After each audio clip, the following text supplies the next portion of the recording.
Time ബേസിൽ കൂടുതൽ earnings നേടാൻ ടൈമും ഇമ്പോർട്ടൻ്റ് ആണ്. കാരണം നമുക്കറിയാം രാവിലെ 10:30 ആകുമ്പോഴായിരിക്കും അവിടെ ന്യൂയോർക്ക് ടൈം അനുസരിച്ച് നെക്സ്റ്റ് ഡേ ആകുന്നത്. അപ്പോൾ തന്നെ നമുക്ക് നോട്ടിഫിക്കേഷനൊക്കെ വന്ന് തുടങ്ങും. അതുപോലെ തന്നെ നിങ്ങൾ ശ്രദ്ധിക്കേണ്ട ഒരു കാര്യമാണ്, നിങ്ങൾ ഡെയിലി 10:30 to 11:30 ഇടയ്ക്ക് നമുക്ക് ക്ലിക്കിന് കൂടുതൽ റേറ്റ് കിട്ടുന്ന ഓഫർ വരുന്നതായിരിക്കും. അപ്പോൾ ഇന്ന് ഞാൻ ചെയ്ത ക്ലിക്കാണ്, എനിക്ക് 4 സെൻറ്റ് കിട്ടി. അപ്പോൾ ആദ്യത്തെ 100 പേർക്ക് 50 സെൻറ്റ് ആയിരുന്നു, അതിന് ശേഷം പിന്നെ 4 സെൻറ്റ് ആയിരുന്നു. അങ്ങനെ വെച്ചായിരുന്നു നമുക്ക് ആ ഓഫർ വന്നത്. അപ്പോൾ അതിനുവേണ്ടി നിങ്ങൾ ചെയ്യേണ്ട ടൈം ബേസിൻ്റെ ഫേസ്ബുക്ക് പേജ് ഉണ്ട്, അത് നിങ്ങൾ ജോയിൻ ചെയ്യുക. അതുപോലെ തന്നെ വാട്സപ്പ് ഗ്രൂപ്പ് ഉണ്ട്, അതിനകത്ത് ലോഗിൻ ചെയ്യുക. അതിനകത്ത് നിങ്ങൾ ഫോളോ ചെയ്യുക അവരെ.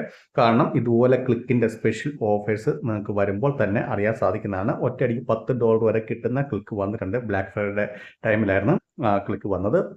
അപ്പോൾ ചില ദിവസങ്ങളിൽ നിങ്ങൾക്ക് ഇതുപോലത്തെ ക്ലിക്ക് $1 അതുപോലെ തന്നെ 50 സെൻറ്റിൻ്റെയൊക്കെ ഒറ്റയടിക്കുള്ള ക്ലിക്ക് വരുന്നതാണ്. അതുകൊണ്ട് തന്നെ ഈ നോട്ടിഫിക്കേഷൻ ശ്രദ്ധിക്കുക.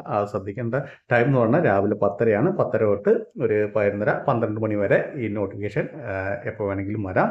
അപ്പോൾ ക്ലിക്ക് ചെയ്ത് കഴിഞ്ഞാൽ നിങ്ങൾക്ക് ആ എമൗണ്ട് അപ്പോൾ തന്നെ ക്രെഡിറ്റ് ആകുന്നതായിരിക്കും. അപ്പോൾ വീഡിയോ ഇഷ്ടപ്പെടുന്ന വിചാരിക്കുന്നു. വീഡിയോ ഇഷ്ടപ്പെട്ടു കഴിഞ്ഞാൽ തീർച്ചയായും ലൈക്ക് ചെയ്യുക, സബ്സ്ക്രൈബ് ചെയ്യുക, ഷെയർ ചെയ്യുക. പിന്നെ എന്തെങ്കിലും ഡൗട്ട് ഉണ്ടെങ്കിൽ കമന്റ് ബോക്സിൽ രേഖപ്പെടുത്താമെന്നാണ്. ഞാൻ തീർച്ചയായും അതിന് റിപ്ലൈ തരുന്നതായിരിക്കും.